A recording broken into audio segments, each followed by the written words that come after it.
ವೀಕ್ಷಕರೇ ನಮಸ್ಕಾರ. ಇವತ್ತಿನ ಕೃಷಿ ವಾರ್ತೆಗೆ ಸ್ವಾಗತ. ನಾನು ಕೃತಿಕಾ. ಮೊದಲಿಗೆ ಮುಖ್ಯಾಂಶಗಳು. ಈರುಳ್ಳಿ ದರ ಕುಸಿತ, ಹೆದ್ದಾರಿಯಲ್ಲಿ ಈರುಳ್ಳಿ ಸುರಿದು ವಿಜಯಪುರ ರೈತರ ಪ್ರತಿಭಟನೆ.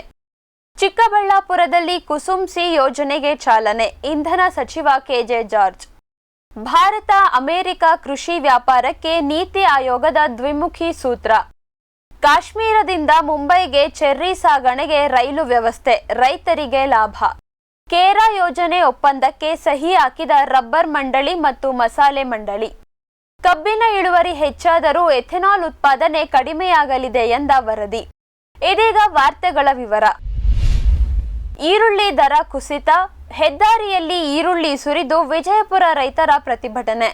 ನಾವು ನಿನ್ನೆಯ ಕೃಷಿ ವಾರ್ತೆಯಲ್ಲಿ ಈರುಳ್ಳಿ ಬೆಲೆ ಏರಿಕೆಯಾದುದರ ಬಗ್ಗೆ ಮಾಹಿತಿ ನೀಡಿದ್ದೆವು.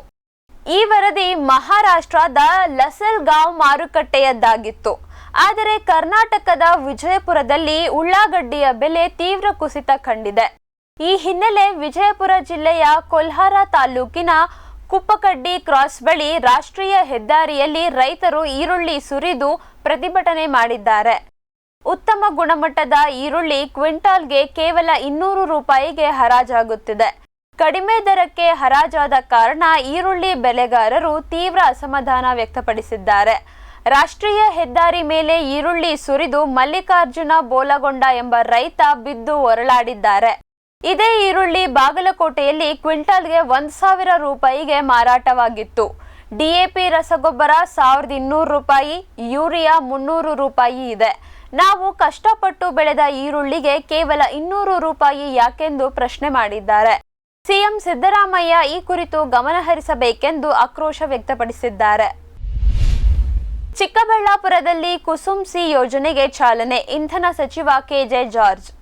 ರಾಜ್ಯ ಸರ್ಕಾರವು ಸೌರ ವಿದ್ಯುತ್ ಉತ್ಪಾದನೆ ಹೆಚ್ಚಿಸಲು ಇದೇ ತಿಂಗಳ 11ರಂದು ಚಿಕ್ಕಬಳ್ಳಾಪುರ ಜಿಲ್ಲೆ ಗೌರಿಬಿದನೂರು ತಾಲೂಕಿನ ತೊಂಡೇಬಾವಿ ಗ್ರಾಮದಲ್ಲಿ ಕುಸುಮ್ ಸಿ ಯೋಜನೆಗೆ ಚಾಲನೆ ನೀಡಲಾಗುವುದು ಎಂದು ಇಂಧನ ಸಚಿವ ಕೆಜೆ ಜಾರ್ಜ್ ತಿಳಿಸಿದ್ದಾರೆ.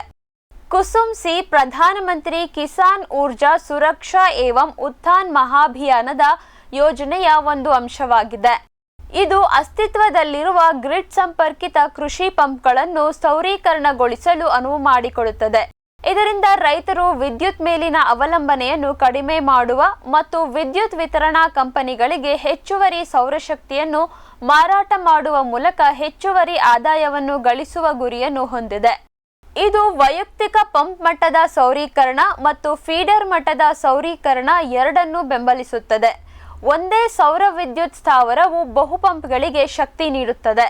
ಸೌರ ಫಲಕಗಳನ್ನು ಸ್ಥಾಪಿಸಲು ಖಾಸಗಿ ಭೂಮಿಯನ್ನು ಖರೀದಿಸುವಲ್ಲಿನ ಅಡೆತಡೆಗಳನ್ನು ಒಪ್ಪಿಕೊಂಡ ಇಂಧನ ಸಚಿವ ಕೆಜೆ ಜಾರ್ಜ್, ಸರ್ಕಾರಿ ಭೂಮಿ ಲಭ್ಯವಿರುವಲ್ಲೆಲ್ಲ ಫಲಕಗಳನ್ನು ಸ್ಥಾಪಿಸಲಾಗುತ್ತಿದೆ ಎಂದು ಹೇಳಿದರು. ಭಾರತ ಅಮೆರಿಕ ಕೃಷಿ ವ್ಯಾಪಾರಕ್ಕೆ ನೀತಿ ಆಯೋಗದ ದ್ವಿಮುಖಿ ಸೂತ್ರ. ನೀತಿ ಆಯೋಗವು ಭಾರತ ಮತ್ತು ಅಮೆರಿಕ ನಡುವಿನ ಕೃಷಿ ವ್ಯಾಪಾರ ಸಂಬಂಧಗಳನ್ನು ಸುಧಾರಿಸಲು ದ್ವಿಮುಖಿ ವಿಧಾನವನ್ನು ಪ್ರಸ್ತಾಪಿಸಿದೆ. ಈ ವಿಧಾನವು ಭಾರತದ ದೇಶೀಯ ಕೃಷಿ ಕ್ಷೇತ್ರವನ್ನು ಬಲಪಡಿಸುವ ಮತ್ತು ಉಭಯ ದೇಶಗಳ ನಡುವಿನ ವ್ಯಾಪಾರವನ್ನು ಹೆಚ್ಚಿಸುವ ಗುರಿಯನ್ನು ಹೊಂದಿದೆ. ಈ ದ್ವಿಮುಖಿ ಸೂತ್ರ ಅಲ್ಪಾವಧಿ ಮತ್ತು ದೀರ್ಘಾವಧಿಯ ಸುಧಾರಣೆಗಳನ್ನು ಒಳಗೊಂಡಿರುತ್ತದೆ. ಅಲ್ಪಾವಧಿ ಸೂತ್ರದಡಿ ಭಾರತಕ್ಕೆ ಖಾದ್ಯ ತೈಲಗಳ ಉತ್ಪನ್ನಗಳಿಗೆ ಆಮದು ಅನುಮತಿಗಳನ್ನು ನೀಡುವುದು ಮತ್ತು ಸುಂಕರಹಿತ ಕುಕ್ಕುಟ ಉತ್ಪನ್ನಗಳಿಗೆ ಸಂಬಂಧಿಸಿದಂತೆ ರಫ್ತು ಆಮದಿನ ಮಾತುಕತೆ ನಡೆಯಲಿದೆ. ದೀರ್ಘಾವಧಿಯ ಸೂತ್ರದಡಿ ಕೃಷಿ ವ್ಯಾಪಾರ, ಗುಪ್ತಚರ ವಿಭಾಗ ಸ್ಥಾಪಿಸುವುದು ಮತ್ತು ಸಿಗಡಿ, ಮಸಾಲೆ ಪದಾರ್ಥಗಳನ್ನು ಬಾಸ್ಮತಿ ಅಕ್ಕಿಯಂತಹ ಭಾರತದ ಪ್ರಮುಖ ಕೃಷಿ ರಫ್ತುಗಳಿಗೆ ಅಮೆರಿಕ ಮಾರುಕಟ್ಟೆಯಲ್ಲಿ ಹೆಚ್ಚಿದ ಪ್ರವೇಶಕ್ಕಾಗಿ ಅನುಮತಿಯನ್ನು ಕೋರಲಾಗುತ್ತದೆ. ನೀತಿ ಆಯೋಗದ ಈ ಸೂತ್ರವು ಭಾರತ ಮತ್ತು ಅಮೆರಿಕದ ನಡುವಿನ ಸಮತೋಲಿತ ಮತ್ತು ಪರಸ್ಪರ ಲಾಭದಾಯಕ ಕೃಷಿ ವ್ಯಾಪಾರ ಸಂಬಂಧಗಳನ್ನು ಬೆಳೆಸುವ ನಿಟ್ಟಿನಲ್ಲಿ ಒಂದು ಕಾರ್ಯತಂತ್ರದ ಹೆಜ್ಜೆಯಾಗಲಿದೆ. ಉಚಿತ ಕೋಳಿ ಸಾಕಾಣಿಕೆ ತರಬೇತಿಗೆ ಅರ್ಜಿ ಆಹ್ವಾನ. ಕೆನರಾ ಬ್ಯಾಂಕ್ ಗ್ರಾಮೀಣ ಸ್ವ ಉದ್ಯೋಗ ತರಬೇತಿ ಕೇಂದ್ರದಿಂದ ಆಸಕ್ತ ಯುವಕರಿಗೆ ಉಚಿತವಾಗಿ ಕೋಳಿ ಸಾಕಾಣಿಕೆ ತರಬೇತಿ ಮತ್ತು ಕೋಳಿ ಸಾಕಾಣಿಕೆಯನ್ನು ಆರಂಭಿಸಲು ಬ್ಯಾಂಕ್ ಮೂಲಕ ಸಾಲವನ್ನು ಪಡೆಯಲು ಸೂಕ್ತ ಮಾರ್ಗದರ್ಶನವನ್ನು ನೀಡಲು ಅರ್ಜಿಯನ್ನು ಆಹ್ವಾನಿಸಲಾಗಿದೆ. ದಿನದಿಂದ ದಿನಕ್ಕೆ ಬದಲಾಗುತ್ತಿರುವ ಹವಾಮಾನದಲ್ಲಿ ಕೃಷಿ ಜೊತೆಗೆ ಉಪಕಸುಬುಗಳನ್ನು ಮಾಡುವುದು ಅತಿ ಮುಖ್ಯವಾಗಿದೆ. ಇದಕ್ಕೆ ಪೂರಕವಾಗಿ ಕೋಳಿ ಸಾಕಾಣಿಕೆಯನ್ನು ಆರಂಭಿಸಲು ತರಬೇತಿ ಆಯೋಜನೆ ಮಾಡಲಾಗಿದೆ. ತರಬೇತಿ ಆರಂಭವಾದ ದಿನದಿಂದ ಮುಕ್ತಾಯವಾಗುವ ದಿನದವರೆಗೂ ಸಹ ತರಬೇತಿ ಸಂಸ್ಥೆಯಿಂದ ಉಳಿದುಕೊಳ್ಳಲು ಮತ್ತು ಊಟ ವ್ಯವಸ್ಥೆ ಸಂಪೂರ್ಣ ಉಚಿತವಾಗಿರುತ್ತದೆ. ಆಸಕ್ತ ಅಭ್ಯರ್ಥಿಗಳು ಆನ್ಲೈನ್ ಮೂಲಕ ಗೂಗಲ್ ಫಾರ್ಮ್ ಭರ್ತಿ ಮಾಡಿ ಅರ್ಜಿ ಸಲ್ಲಿಸಬಹುದು ಅಥವಾ ತರಬೇತಿ ನಡೆಯುವ ಸ್ಥಳಕ್ಕೆ ನೇರವಾಗಿ ಅಗತ್ಯ ದಾಖಲಾತಿಗಳನ್ನು ತೆಗೆದುಕೊಂಡು ಹೋಗಿ ದಾಖಲೆಗಳನ್ನು ಸಲ್ಲಿಸಿ ಈ ತರಬೇತಿಯಲ್ಲಿ ಭಾಗವಹಿಸಬಹುದು. ಇದೀಗ ಒಂದು ವಾಣಿಜ್ಯ ವಿರಾಮ. ಸಮೃದ್ಧ ಸಾವಯವ ಗೊಬ್ಬರ, ಎಂಎಸ್ಜಿಪಿ ಮತ್ತು ಕೆಸಿಡಿಸಿ ಉತ್ಪಾದನೆ, ಫಾರ್ಮ್ ಟಿವಿಯಿಂದ ಸರಬರಾಜು. ಅತಿ ಕಡಿಮೆ ಬೆಲೆಗೆ ಅತ್ಯುತ್ತಮ ಗೊಬ್ಬರ. ಇಲ್ಲ ಭಾರಲೋಹ, ಕೃಷಿ ವಿಶ್ವವಿದ್ಯಾಲಯದಿಂದ ಪರೀಕ್ಷಿತ ಸಾವಯವ ಇಂಗಾಲ, ಎನ್ಪಿಕೆ, ಪಿಎಚ್, ಇಸಿ ಎಲ್ಲ ನಿಗದಿತ ಮಿತಿಯಲ್ಲಿ. ಅಡಿಕೆ, ತೆಂಗು, ಬಾಳೆ, ಕಾಫಿ, ದಾಳಿಂಬೆ, ದ್ರಾಕ್ಷಿ, ಕಬ್ಬು, ಭತ್ತ, ಜೋಳ, ಹತ್ತಿ ಹೀಗೆ ಎಲ್ಲಾ ಬೆಳೆಗಳಿಗೂ ಪ್ರಶಸ್ತ. ಜೀವಂತ ಮಣ್ಣು, ಸಮೃದ್ಧ ಬೆಳೆ, ಅತ್ಯಧಿಕ ಲಾಭಕ್ಕೆ ಬಳಸಿ ಸಿಟಿ ಕಾಂಪೋಸ್ಟ್. ಬ್ಯಾರಿಕ್ ಸೆಂಟರ್ ಫೆರ್ಮೋನ್ ಟ್ರಾಪ್ಸ್ನೊಂದಿಗೆ ರೇನೋಸಾರಸ್ ದುಂಬಿ ಮತ್ತು ಕೆಂಪು ಮೂತಿ ಹುಳುಗಳಿಂದ ತೆಂಗು, ತಾಳೆ, ಅಡಿಕೆ ಮರಗಳ ಸಂರಕ್ಷಣೆ. ತರಕಾರಿ ಮತ್ತು ಹಣ್ಣಿನ ಬೆಳೆಗಳಲ್ಲಿ ಹಣ್ಣಿನ ನೊಣಗಳ ನಿಯಂತ್ರಣಕ್ಕೆ ಬ್ಯಾರಿಕ್ ಸ್ಕ್ಯಾಚ್ ಫ್ರೂಟ್ ಫ್ಲೈ ಹಾಗೂ ವೆಜಿಟೇಬಲ್ ಫ್ಲೈ ಟ್ರ್ಯಾಪ್. ರಸ ಹೀರುವ ಕೀಟಗಳನ್ನು ಹಿಡಿಯಲು ಬಣ್ಣದ ಕ್ರೋಮ್ಯಾಟಿಕ್ ಸ್ಟಿಕ್ಕಿ ಟ್ರ್ಯಾಪ್ಸ್. ಪೇಟೆಂಟ್ ಹೊಂದಿದ ತಂತ್ರಜ್ಞಾನ, ದೀರ್ಘಕಾಲದವರೆಗೂ ಬಾಳಿಕೆ. ಕೀಟನಾಶಕಗಳಿಗೆ ಪರ್ಯಾಯ, ಪರಿಸರಕ್ಕೆ ಪೂರಕ. ಸುಸ್ಥಿರ ಸಾವಯವ ಕೃಷಿಗಾಗಿ ಬ್ಯಾರಿಕ್ಸ್.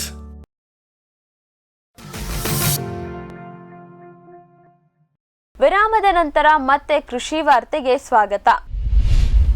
ಕಾಶ್ಮೀರದಿಂದ ಮುಂಬೈಗೆ ಚೆರ್ರಿ ಸಾಗಣೆಗೆ ರೈಲು ವ್ಯವಸ್ಥೆ, ರೈತರಿಗೆ ಲಾಭ. ಕಾಶ್ಮೀರದ ತಾಜಾ ಚೆರ್ರಿ ಹಣ್ಣುಗಳು ಈಗ ನೇರವಾಗಿ ಮುಂಬೈ ಮಾರುಕಟ್ಟೆಗೆ ರೈಲಿನ ಮೂಲಕ ತಲುಪಲಿವೆ. ರೈಲ್ವೆ ಇಲಾಖೆಯು ಕಟ್ರಾದಿಂದ ಮುಂಬೈಗೆ ವಿಶೇಷ ಕಾರ್ಗೋ ರೈಲುಗಳ ಮೂಲಕ ಚೆರ್ರಿಗಳನ್ನು ಸಾಗಿಸಲು ವ್ಯವಸ್ಥೆ ಮಾಡಿದೆ. ರೈಲಿನ ಮೂಲಕ ಚೆರ್ರಿ ಸಾಗಣೆಯಾಗುತ್ತಿರುವುದು ಇದೇ ಮೊದಲು.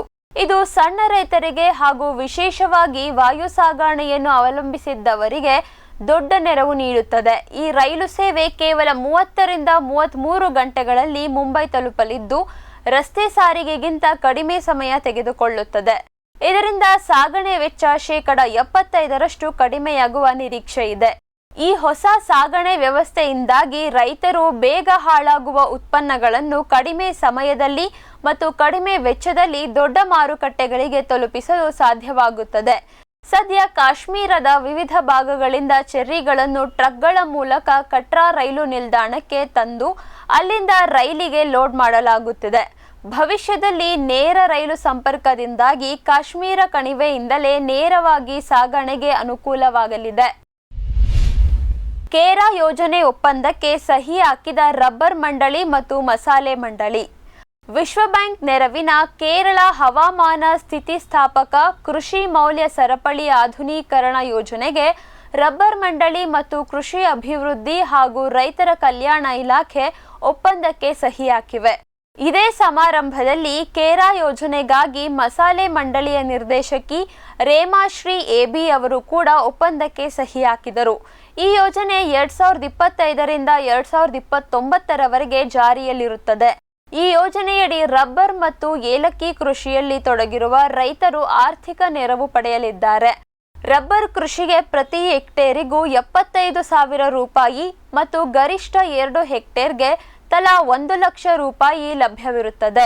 ಕೊಟ್ಟಾಯಂ, ಎರ್ನಾಕುಲಂ, ಪತನಂತಿಟ್ಟ, ಕಣ್ಣೂರು, ಮಲ್ಲಪುರಂ ಮತ್ತು ತಿರುವನಂತಪುರಂ ಜಿಲ್ಲೆಗಳ ರಬ್ಬರ್ ರೈತರು ಹಾಗೂ ಇಡುಕ್ಕಿ ಜಿಲ್ಲೆಯ ಏಲಕ್ಕಿ ರೈತರು ಈ ಯೋಜನೆಯಡಿ ಪ್ರಯೋಜನ ಪಡೆಯಲಿದ್ದಾರೆ. ಕಬ್ಬಿನ ಇಳುವರಿ ಹೆಚ್ಚಾದರೂ ಎಥೆನಾಲ್ ಉತ್ಪಾದನೆ ಕಡಿಮೆಯಾಗಲಿದೆ ಎಂದ ವರದಿ.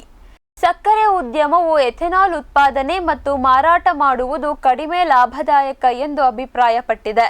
ಕಾರಣ ಎಥೆನಾಲ್ ಬೆಲೆಗಳು ಕಬ್ಬಿನ ಬೆಲೆ ಹೆಚ್ಚಳಕ್ಕೆ ಅನುಗುಣವಾಗಿ ಪರಿಷ್ಕರಿಸಲ್ಪಟ್ಟಿಲ್ಲ. ಇದರಿಂದ ಸಕ್ಕರೆ ಗಿರಣಿಗಳು ಎಥೆನಾಲ್ ಬದಲಿಗೆ ಸಕ್ಕರೆ ಉತ್ಪಾದನೆಯಲ್ಲಿ ಹೆಚ್ಚಿನ ಆಸಕ್ತಿ ತೋರುತ್ತಿವೆ. ಎಥೆನಾಲ್ ಮಿಶ್ರಣವು ಕಚ್ಚಾ ತೈಲ ಆಮದುಗಳನ್ನು ಕಡಿಮೆ ಮಾಡುವುದು, ವಿದೇಶಿ ವಿನಿಮಯವನ್ನು ಉಳಿಸುವುದು ಮತ್ತು ರೈತರ ಆದಾಯವನ್ನು ಸುಧಾರಿಸುವಂತಹ ಮಹತ್ವದ ಗುರಿ ಹೊಂದಿದ್ದರೂ ಪ್ರಸ್ತುತ ಪರಿಸ್ಥಿತಿಯಲ್ಲಿ ಆಹಾರ ಅಥವಾ ಇಂಧನಕ್ಕೆ ಬಳಸಬೇಕೋ ಎನ್ನುವ ಗೊಂದಲವಿದೆ. ರಾಷ್ಟ್ರೀಯ ಸಹಕಾರಿ ಸಕ್ಕರೆ ಕಾರ್ಖಾನೆಗಳ ಒಕ್ಕೂಟ ಕಬ್ಬು ಮತ್ತು ಇತರ ಒಳಸುರಿಗಳ ಹೆಚ್ಚುತ್ತಿರುವ ವೆಚ್ಚಗಳನ್ನು ಸರಿದೂಗಿಸಲು ಎಥೆನಾಲ್ ಸಂಗ್ರಹಣೆಯ ಬೆಲೆ ಹೆಚ್ಚಿಸುವಂತೆ ಸರ್ಕಾರಕ್ಕೆ ಒತ್ತಾಯಿಸಿದೆ. ಇವಿಷ್ಟು ಇವತ್ತಿನ ಕೃಷಿ ವಾರ್ತೆ. ಕೃಷಿಯ ನಿರಂತರ ಕಾರ್ಯಕ್ರಮಗಳಿಗಾಗಿ ವೀಕ್ಷಿಸಿ ಫಾರ್ಮ್ ಟಿವಿ. ನಮಸ್ಕಾರ.